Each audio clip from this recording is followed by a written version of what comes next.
Good morning. Good morning. How are you? Yeah, very good. Yep. Sorry about the time difference. It was No, it's yeah, okay. we had Yeah, we daylight didn't. saving. Yeah, we didn't hit daylight here. Okay, No so worries. all right. So would you like to introduce yourself? Hmm. Okay. I'm Eric Murray.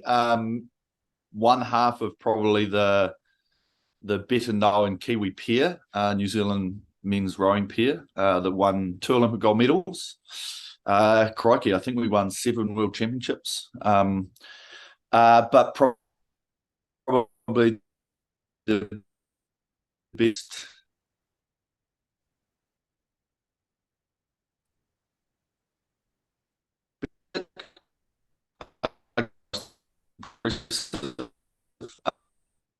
Will live that again in a lifetime, but I so because I'd love to see someone be super dominant like we were in the sport. Okay. All right. So I've been reading your book and I got to know that you rowing wasn't your first choice of sport, but finally you continued to row. So why did you decide that this is it? This is your sport? This is my sport. Yeah, I decided to row. First and foremost, I'm not going to lie, and I love saying it to kids. You get quite a bit of time off school. when so I didn't like school, showing my people. So I was just really enjoyed being physically active. Enjoyed playing rugby and other things that New Zealand sort of. I guess it's in our culture, to play sport, be outside, run around as kids. And then Ray sort of came into the fold, and I wasn't very good at it to start. But then after a year or so, you start to realize you put in a little bit more effort, you can get better, and got to a point where you start producing some good results, start doing well on the rowing machine, and then you're starting to get asked if you wanted to be in some representative teams. Mhm. And that's really where it started the journey. And then once you get the bug and you try and say, hey, how good could I be at this? Mhm. I'm young, I'm energetic, I don't have any baggage or no wife or no kids. You're young and single and you got energy and time. And that was really where I said, let's give it a go. And that sort of, there was a 4 year period sort of, and it seems so long ago, from sort of 2000 to 2004, where I was just really trying to get good, really trying to get better at what we were doing. And that led me to get into my first Olympic Games in 2004 in Athens. And then from there, you just don't look back. Your commitment is like, let's give another 4 years a whirl. Let's see if we can do better at the Olympics this time. And there's so much in that time that can happen. But that was really where I was like, let's see where we can take this. Perfect. Okay. So you are a role model and an inspiration to a lot of people. Have you ever had this when you started? Like, I want to follow the steps of this person, or I want to be like that person and win a gold Olympic medal, for instance? Yeah, when I started rowing, we were once you start following and supporting, the people that are sort of there in the I guess in the world of rowing at the time. We had like Steve Redgrave was just finishing up, but you saw the British guys. We were lucky enough in New Zealand. We had Rob Waddell, who won in the Sydney 2000 Olympics. So that was right when I was 18. Hmm. So you are, I guess, a sponge of that enthusiasm and you suck in that energy of them and you see them when they're rowing and you're like, wow, like look at that guy. But at the same time, you're like, well, they're only human, but they just train themselves to be really good. So they were sort of our role models coming through. And then you get a chance to race them internationally, and you're like, oh my God, I've seen you on TV and I'm finally getting to race you. And that was really cool because you just start to feel like you're not an equal. Well, sort of, because you're like, I'm in the same place as you and we're racing, but we're we're way behind. Yeah. But those are the people that you're like, you know what, I see you, I'm impressed with what you do, and you just focus on it and say, well, there's no reason why I can't be at that level, but it just Mhm. takes time, Yeah. and then once you figure out that it takes time, then it's really just about maturity and your training ethics and your work ethics and just continuing the grind, because it's just it just takes so long to get to like where you need to be. Yeah. All right. So, like, I don't know, can you see the screen? Yep. Okay, perfect. So, what do you think is the most important for training as a rower? Like, Um, well, obviously, the biggest thing is you have to do a certain volume of training. Okay, so mhm, um, there's different levels, because obviously with training, injuries are going to happen if you push yourself too hard. mhm. So injury prevention is also very important, because when you're not Yeah, training, you're not getting better. yeah. And then everything you've got on here is basically you need the whole lot. Okay. To be fair, the biggest thing that you need is attitude. Okay, and an Mhm. attitude to be like, I need to do this, I have to do this, and a realistic expectation of like, I'm gonna have ups and downs, and we're gonna be good some days, real bad other days. But you've got to be able to say, look, I've got an attitude to be able to follow a process, Mhm. turn up on time, to be dedicated.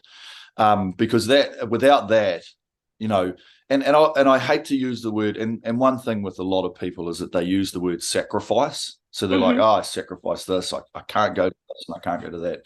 It's a really negative way to think about it, where we should be starting to say, look, no matter what you do in life, there's an opportunity cost. Okay. So Yes. if you want to be a lawyer, you ain't got no free time, Mhm. right? And Yeah.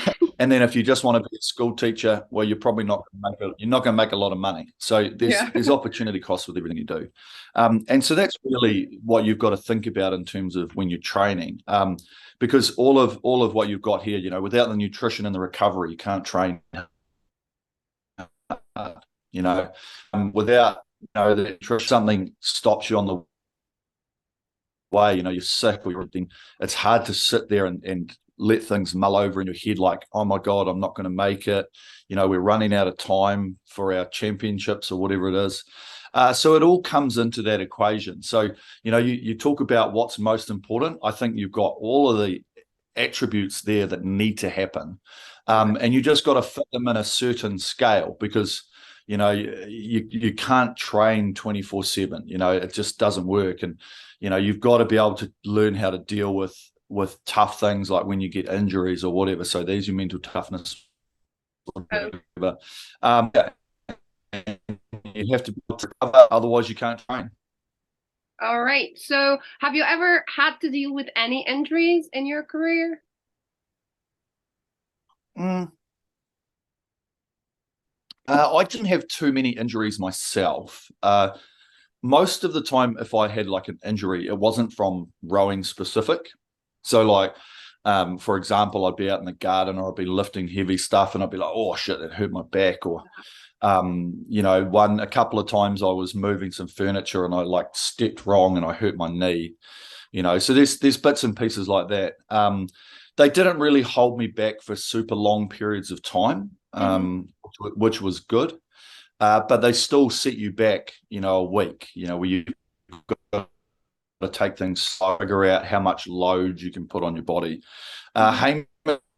Hamish, on the other hand, was very prone to injuries. He used Yeah. to get a lot of back problems, fractures. He was the one that was injured more than was, but he did a very, very good job of being able to build back up. And one of the hardest things with, like, if you're a young athlete, is because you think you're going to run out of time, is Hmm. you jump back into training too quickly, Yeah. without being like, okay, I just need to take some time, and let's work our way back into it. And that's something that you have to learn. I've done it once where I was sick, and I was like, no, I think I'm better, I'll come back to training. And then I Hmm. trained for 2 days and I was just exhausted, and I was like, Yeah. I have to take another 2 days off. Whereas I could have probably taken one day off, and then come back in, I would have been fine. Yeah. So in the end, it screws you for like 3 or 4 days rather than just an extra 2. But, that's everybody's going to encounter it as you go through, and you have to just work with it, understand, and over time, learn when is the right to come back, not like a shit. And it's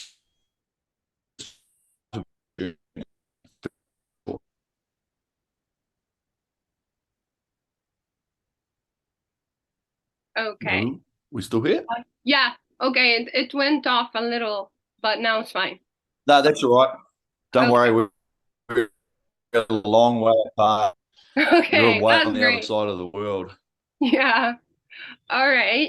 So how is it like working with your mental training? Like, did you have a certain thing that you used to do to go through hard or tough training, or before like Olympics preparation? Is there a certain thing that you used to do? How did you used to deal with all of this mentally? I think the mental side of things, from my opinion, is a learned experience. Okay, so nobody can really tell you should do this. A lot of it is really about understanding that there's going to be so many tough things throughout the time, Hmm. and it's the way that you can deal with it when hiccups happen, roadblocks, non-selection or whatever it is. How do you bounce back from those? You've just got to accept what's happened, and it's out of your control. And then you've just got to be like, right, this is where I'm at. I've got to move on from here. So, you have a bad race or you have a bad year, and you're like, man, that I've worked all year for this. It sucks. Do I really want to do it again? And those questions are asked constantly, especially around training, when you're just like, I'm just absolutely run off my feet. Do I really want to be doing this? How hard is it? Uh, and those come into the equation. They're always there, and really just my goals and my target, try and achieve a goal, and you don't get to at least attempt to finish it. I think that's really, and I can't speak for other people because I've obviously not had that happen to me. Hmm. Whereas I know a lot of people that have, where they set out to try and make the Olympic team or the New Zealand team, and they haven't made it. So you're like, Hmm. how does that affect me? Hmm. And at the end of the day, all you can try and do is your best. And if you're doing that and it doesn't pay off, then you'll be like, you know what, I tried. And you've always got those demons in your head telling you that you're not good enough, that you'll Yeah. never be good enough, that you're slow, that this is too hard. And it's really just trying to be like, well, okay, thanks for that opinion, brain. But I think differently, and I'm going to try and see if I can really push it. And so those situations are always there, and I think that's is that you've just got to take each thing as it comes. The problem I think a lot is that when there's too much comes on you at one time, that's Hmm. where I think people really struggle. Whereas if you're understanding that there is testing and struggles every single day, I think that's where you build up your mental toughness, like just the hard sessions, or the like, man, that was hard. Like I managed to get through it, probably not the best, but that's it. And I'm tired. Okay, I've got to get this done. I've got to go and study. I've got to get home and eat. I've got to do this. There's always those testing things. And the more that I think that you put yourself under that pressure, the easier it is to be able to work through it when a lot comes down onto you at one time. And racing and in testing and all that sort of stuff, you should be nervous. I'd be very, very worried if you weren't nervous or if you didn't have the anxiety, because every single race that we ever did, whether it was at Carapero training, any testing race overseas, even any warm-up pieces like before a World Cup or a World Championships, Mm-hmm. we're pretty nervous, like we're sitting there like, oh my God, and the moment you understand that it never goes away, you just like, yeah, I felt this. I've been here before. I know what I'm feeling. This is good. As soon as that buzzer starts, I'm into my game and we're out, and that's it. You can look across and everybody's sitting there with their heads down and they don't want to look around and they're like, just hurry up and start the race, because that's where your nerves come, right? The nerves are the pre-start. No nerves when you start racing. Once you start racing, it's like action time. It's like, let's go. So that's really learning to deal with those, sitting there before a 2K on an erg and you're like, holy fuck, this is, Yeah. like you're like, because you can feel it, right? You're just like, I'm going to be, in the next 4 minutes, I'm going to be suffering. And I'm like, Yeah. don't want to, and I'll be telling myself, I don't want to be here. But that's fine because as soon as you get out into it, you're like, let's go, let's go. And at the end of it, you'll finish and you'll be like,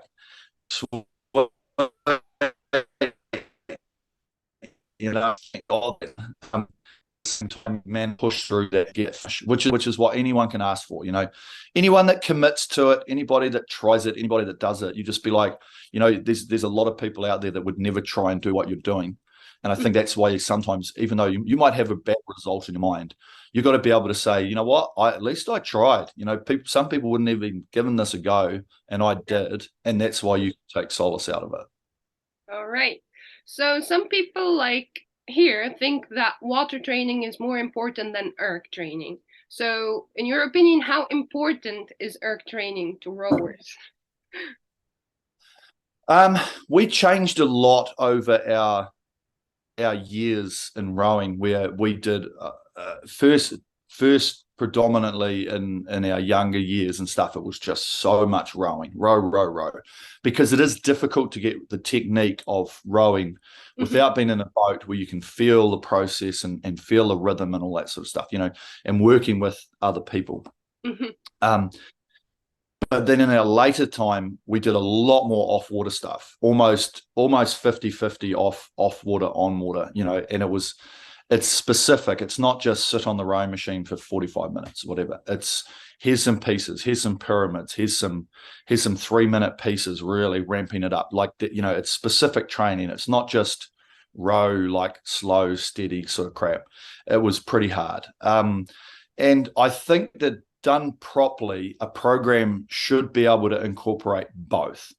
But as an athlete, it does take time to get rhythm and start, and that's where the difficult equation comes in. It's like, we do need to be learning how to row. Okay. We do need to be learning the process, technique and refining that very well. But at the same time, we also need to get super fit. Okay. And so it's really hard to manage the balance between, if we do a lot of on water stuff, there's going to be times where we're just working on technique. Okay. And you're just like rowing in pairs. It's like if you're in a 4 and that's it. Yeah. Feel the rhythm, slow rowing or exercises and all this sort of stuff. So while you're doing that, you can't be doing your fitness. So that's where you've got to offset it and be like, we still need to get super fit. Okay. We'll still be really, really fit.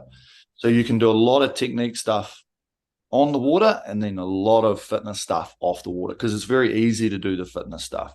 And I think that finding the right balance for the right program and for the right people, in my opinion, I think it could be 70-30, 60-40. But when you're on the water, you have to be really, really focused on that technique. It's got to be good. It's got to be, we've got to be getting benefit out of each row, and you can't not row when it's rough, because you're like, the number of fucking races where it's rough and it's shit. And you're just like, so we can't not go when it's really bad. We do need to push ourselves through that.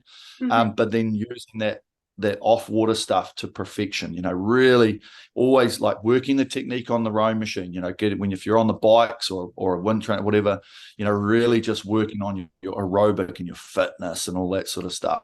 And that's really where you got to look at it. So a good balance is perfect. And I think that if you get that good balance properly, you can go very, very well. All right. So, do you have like important drills? Do you think that it can be done on erg and also water boats? Well, the drills and stuff that you do are predominantly just to get, an understanding of rhythm. Like catch drills. You can feel the catch and you lift it. You're letting gravity in the hands and all this sort of stuff. And even around the finish, quarter slide stuff off the back, just learn to get the rhythm with boat as it's moving. The erg stuff's a little bit more difficult because it's just a little bit harder, and there's a little bit of slip around the front and that type of thing. Hmm. But the erg is a great thing to try and get the biomechanical movement of rowing and to understand it. You can use the force curve that's on the screen, and you can start to understand that. Yep. You know, when you break down the basics, which is what every coach will teach you, that you've got to push the leg, swing the body, and draw the arms, right? But as you become very good at the craft, you start to understand that everything's pretty much moving at the same time. Okay, Yeah. so all the forces are combined, so the legs are actually driving the body. Not leg push, body drive, and then pull the arms. Everything Yeah. just works together. So you can start to see that on the rowing machine by using the force curve and being like, wow, I've got a really nice smooth hemisphere curve. Mhm. And you're like, so everything's coming through together. So the more you can work on that, and the more you can work on the hang, and understand that all your arms are doing is just hanging the weight Mhm. and the pressure that is in the blade. That's where you start to understand how you lever in the boat past the blade, right? Mhm. Too often we're thinking we've got to push the boat hard and all this sort of stuff, but all we're actually doing is just anchoring the blade and then just really levering it past.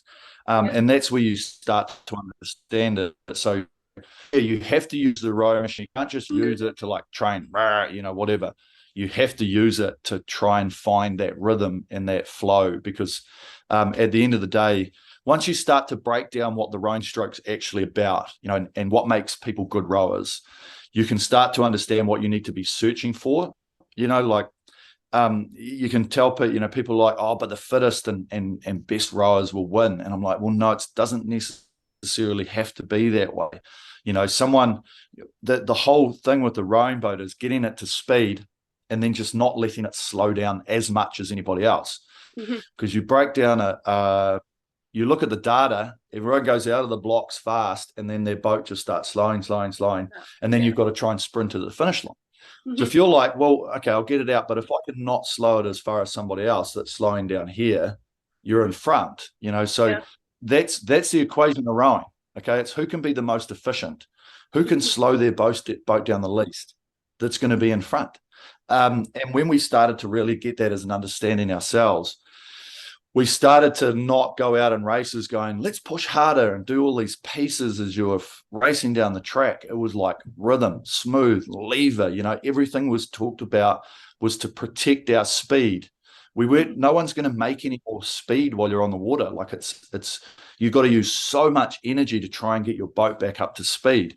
So it's like, let's just not let it slow down. And that was our whole philosophy. Once we started to learn about that, we Mhm. started to understand what actually does make the boat go fast. And that was why we started coming up with some really great technique that made us super fast. Perfect. Okay. So you mentioned before in one of your interviews, like maturity is that you be able to know what you're capable of and be realistic. So how Yep. does an athlete know that he got there? Like now he is well aware because like you mentioned earlier, all the doubts in our head and so on. So how do you know that you got there? Well, the easier, like it's obvious, the easiest way to describe it is by using the rowing machine, right? And it's like um, round numbers here. If you think you can do 6 minutes on the rowing machine, um, if you've done 6 minutes before, then realistically you should be able to do 6 minutes again or slightly quicker. Okay.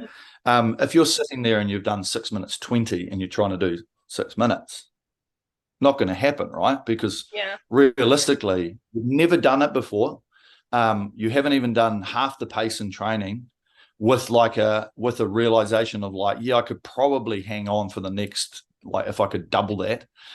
Um, and so and that's the situation. So like for Hamish and I, if we were doing if we were out doing pieces on the water, you know, warming up for a World Cup or a World Championships, if we were doing say 1,000 meter just rolling piece at race pace, if we were doing say 3 minutes 10 or something like that, I'll be like, you know what, we're probably going to do a 6:24, 6:25, you know, because like you're obviously going to slow down a little bit, and I'll be like, I think that's good enough to be at the front because I don't think there's anybody else in the world that could hold that sort of pace. And so then all we tried to do was when we went out into a race, we just do exactly what we know we're capable of. You know, we don't try and find extra. Like if we had to, we would obviously try, but we knew what we could do. We just knew our times. You know, it's be like if you're in a single and you're doing, you know, like 3 minutes 30 or something, you'd be like, well, I'm going to do a 7 minute time this week. You know, and you'd be like, and if you do 7 minutes, you've got to be happy because you go, well, 3 days ago I did 1,000 meters, it was 3:30. Boom, now I did 7 minutes, great. And that's the realisticness of it, where you get people who are like, oh, you know, I really want to win this race today, and you're like, yeah, but you know, how fast are you going? Like, what's your training speed been? What are your pieces been like? And so if you're like, oh, well, we actually, you know, we're in a forum, we did, you know, 3 minutes, you'd be like, well, you're probably gonna do a 6 minute time, you know, and you'd be like, you got to be happy with even though you might be fourth or fifth, you'd be like, but that's okay because you just got to know what you can produce before you turn up on the start line. Too often people are turning up and going, I really want to win, and we, you know, I hope we go real fast and all this sort of stuff. It's not going to happen unless you've actually produced that before, which then shows, you know, and obviously the row machine's an easy one because you just look at, you know, half distance or whatever, or even 2K time, and you go, well, that's my expectation. If I can go faster, great. But you've still got to understand that increase and improvements in the increase is very, very minute. So you're not going to automatically find 10 seconds. It's going to be one or two. But that's really that gives you confidence, right? Because once the biggest problem is people going into a race and they got no fucking idea how fast they're going to go. No idea. And you're like, yeah, but if you've tested, if you've pushed yourself and you've been on the clock, you know, and the coach gives you a time 1,000 or 1250 or whatever, you can be like, you know what, let's make a goal in the race of this is the time that we should try and achieve. And then if you achieve that time, be real happy and go, great, this is our starting block, you know, and then from there you can move up and up and up and up. But it's just that whole time's on your side, but it's also your enemy. You know, because you can work and get better and better over time, but at the same time, time's running out.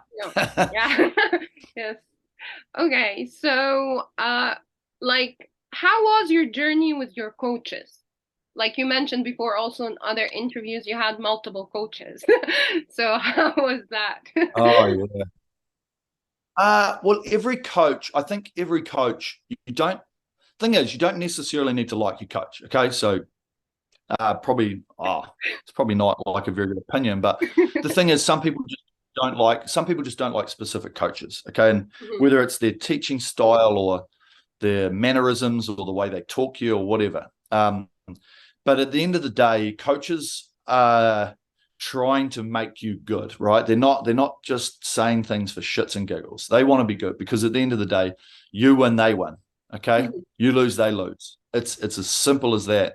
They want to be the best because they've got their goals of being a top coach or international, whatever, getting jobs overseas. So they want you to produce the goods because if you produce the goods, then they'll be like, I'm a great coach.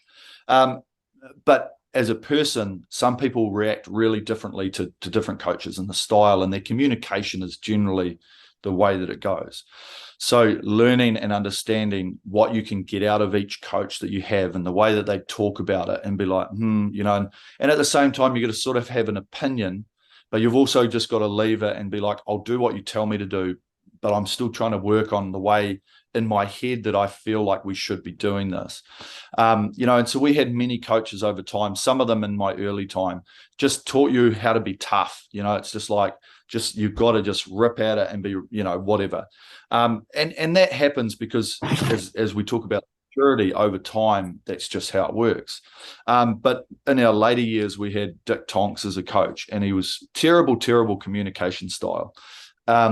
But his training and the way that he pushed us way beyond what we ever thought we were capable of doing just meant that when we came up to hard sessions or hard races or whatever, it was just like, this is easy. Like what we did a couple of weeks ago is fucking harder than this. You know, this is only 2K. We were doing like 4 5K pieces at open rate, you know, all that sort of crap. And you're just like, yeah, this will be easy compared to that.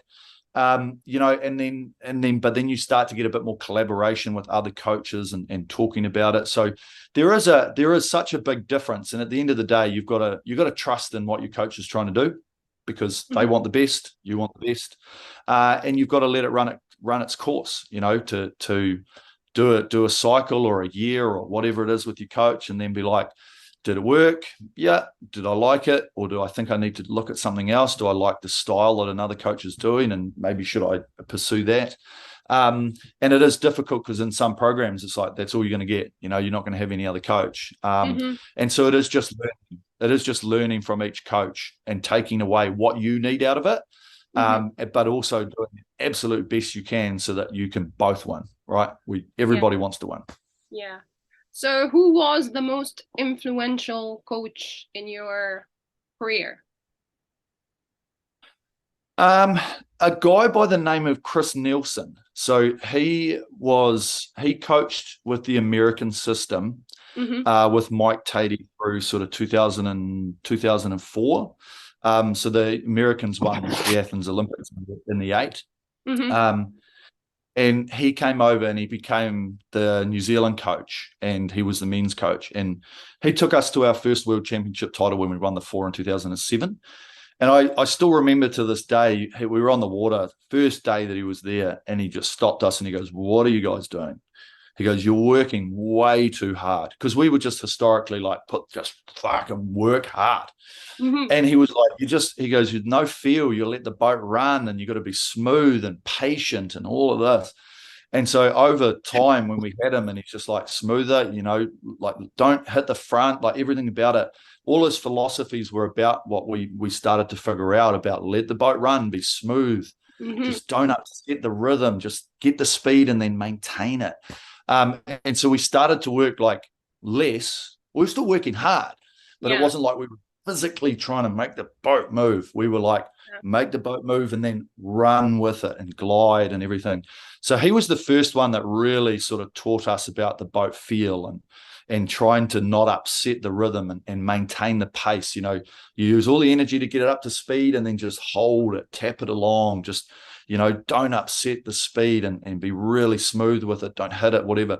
And so he was probably the most influential in getting us to understand that side of it.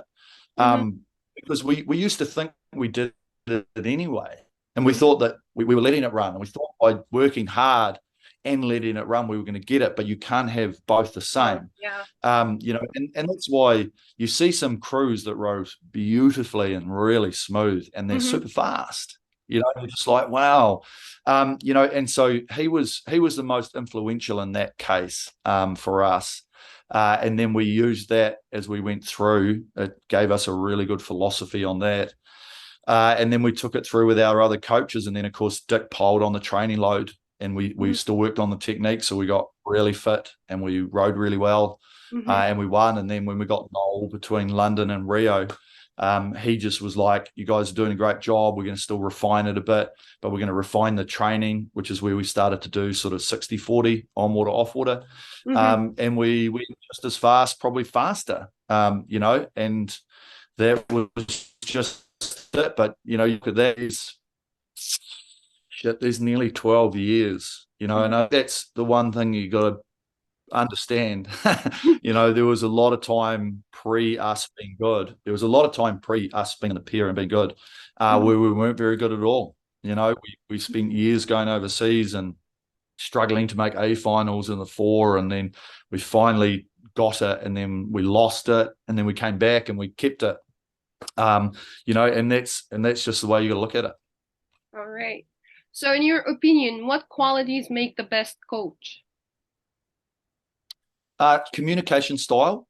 the Mm-hmm. way that they communicate a message, whether it's training or the way that they're wanting to do something, but also collaboration. Having an understanding of like, what are you guys feeling, seeing, wanting to do, what's Mm-hmm. working, what's not. Rather than being like a dictatorship where it's like, just shut up and I'm the coach.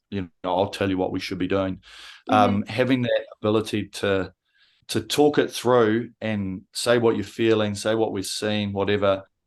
And then ultimately they've got the end call because they're like, well, I see what's happening and I'm driving, whatever. Because at the end of the day, like, I don't know if I'd be a great coach because like I knew what I did, but I don't know how to communicate that message to other people. Mm-hmm. Um, I'd have to learn how to do that. And so those are the qualities you need in a coach. And at the same time, they just need to be understanding of you as a person. Mm-hmm.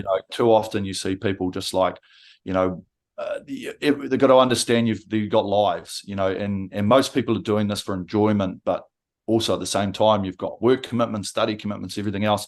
So they still have to be very flexible about it and make sure that the environment is a nice one. It's still got to be tough. It's still got to be tough and it's still got to push the limits, but it still has to be something that you want to come to. At the end of the Yeah. day, you should want to turn up to training.